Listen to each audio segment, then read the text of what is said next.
балалардың біліміндегі оқулықтарын орынды оқыту үшін ең алдымен не істеу керек деп ойлайсыз дейді. Енді мен өзім үлгерімшімен оқушылармен ЗПР болғаннан кейін көп жұмыс жасаймын. Сондықтан мен ойлаймын, енді ең бірінші жаңағы үлгерімді тілмен оқытушыны анықтап алу жаңағы сыныптағы. Сосын кейін тікелей ата-анамен байланыс орнату керек, жаңағы оны бас салып жаңағы жұмыс жасамай, ата-анасымен сөйлесіп, бұл қандай жағдайда жаңағы неге төмен, қараусыз ба, әлде жатақханада тұра ма, жоқ әлде алыста тұра ма деген сияқты. Сосын кейін ата-анамен болғаннан кейін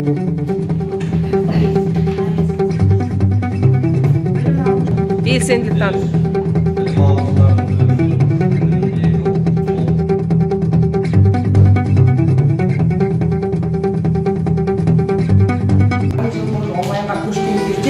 Біз білдік, оқушының да, аяқ асты көшкеннен кейін оқушының да, ата-ананың да, тіпті мұғалімнің де цифрлық сауаттылығының төмендеуінен.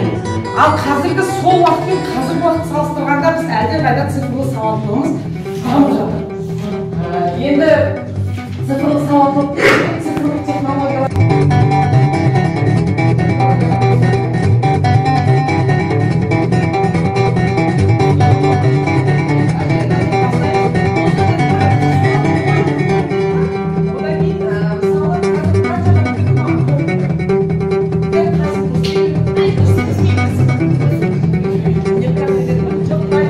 Жоқ, Маликанікі молодец.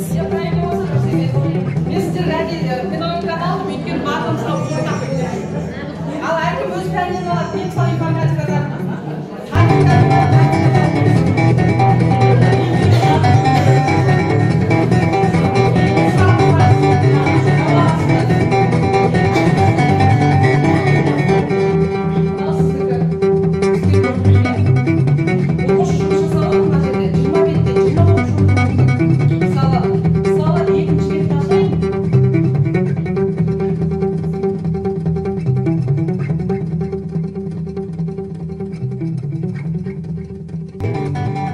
Білім керек балаға, аялы алақан керек, мейірімділік керек балаға, иә?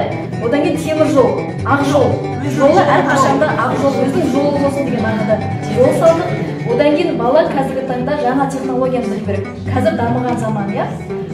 Одан кейін тәртіп болу керек балада. Ең бастысы білімнен бұрын бала тәртіпті болу керек.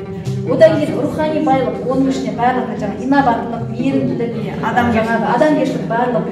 Одан кейін балаға жақсы дос керек.